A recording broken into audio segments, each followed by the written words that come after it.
He had become, at the age of 42, the youngest elected president of the United States.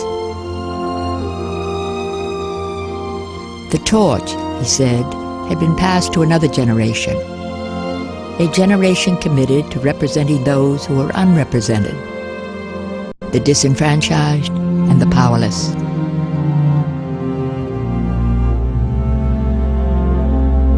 Nowhere in America were there people less represented than in the dark places that housed persons with mental retardation.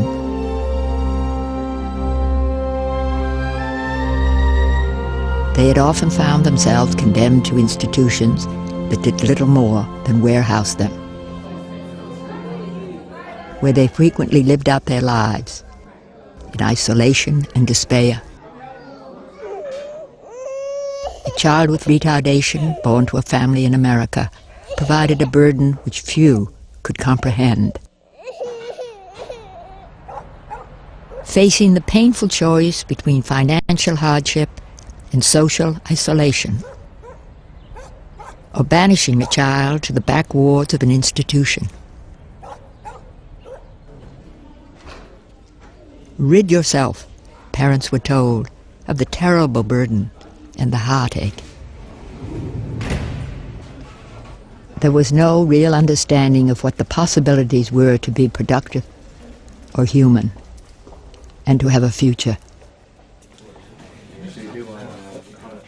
He realized that not a single state health department offered any special community services for those with mental retardation or their families. You know today in the United States that 3% of the children grow up mentally retarded. Do you imagine that 2% of our children live in mental retardation who could be saved if we had the program and the recognition of the need? And those of us who have seen children live in the shadow know that a country as rich as ours can't possibly justify this neglect.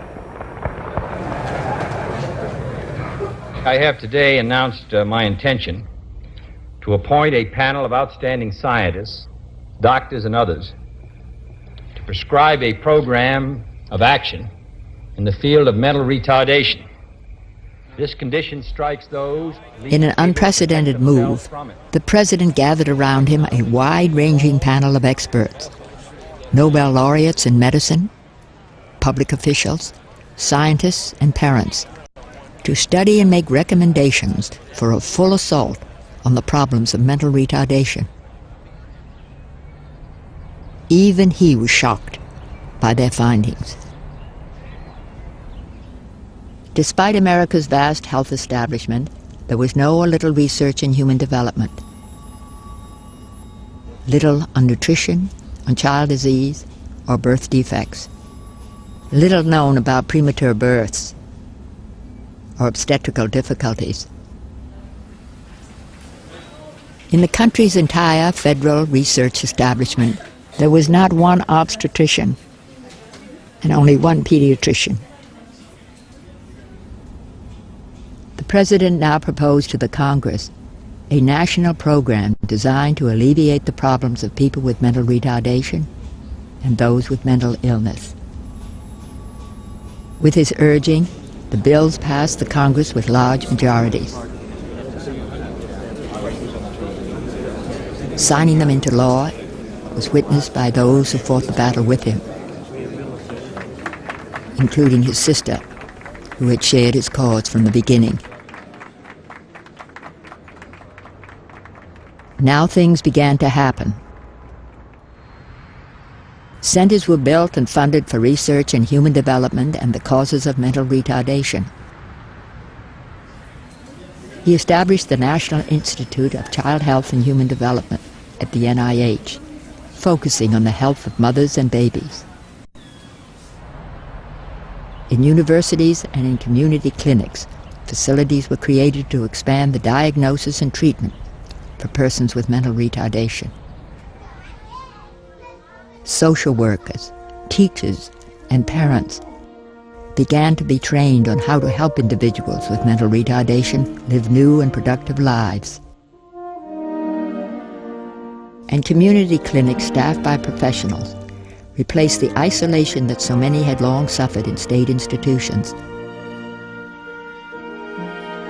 But most important, with outside support, individuals began to start back to their homes and their families, and to those who cared most about them.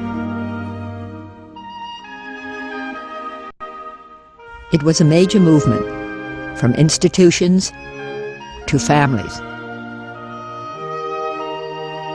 A new way of looking at the needs of persons with mental retardation. Now doctors and scientists, who finally learned during their years of training about the problems of mental retardation, found new challenges and brought forth new discoveries on how to diagnose and treat hereditary disorders. Work which was recognized and honored internationally for the first time with awards from organizations like the Joseph B. Kennedy Jr. Foundation and the President of the United States himself. This has really been a field which has been relatively ignored. Now we hope to put a greater light on it in this country, in other countries around the world. It knows no national frontiers. And I hope that in the 1960s, these years will be known as years in which the United States took the leadership in the great effort to make it possible to discover what we can do to make these boys' and girls' life more hopeful and fruitful.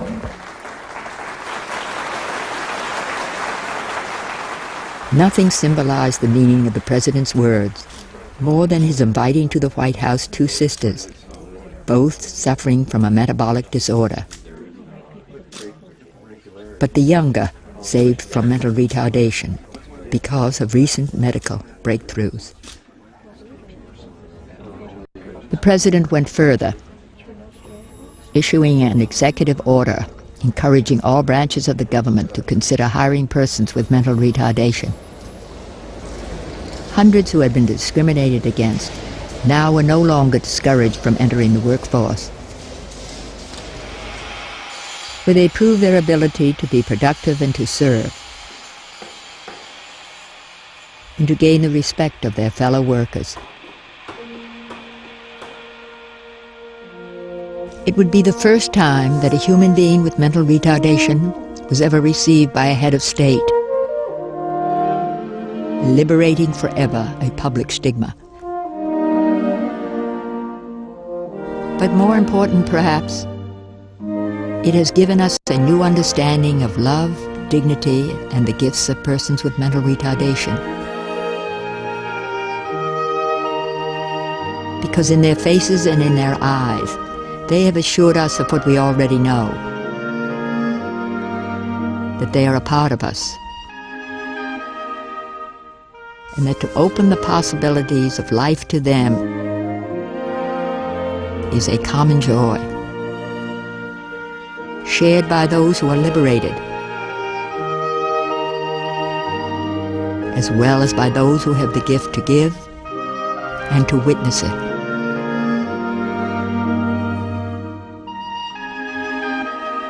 It has made us a better people.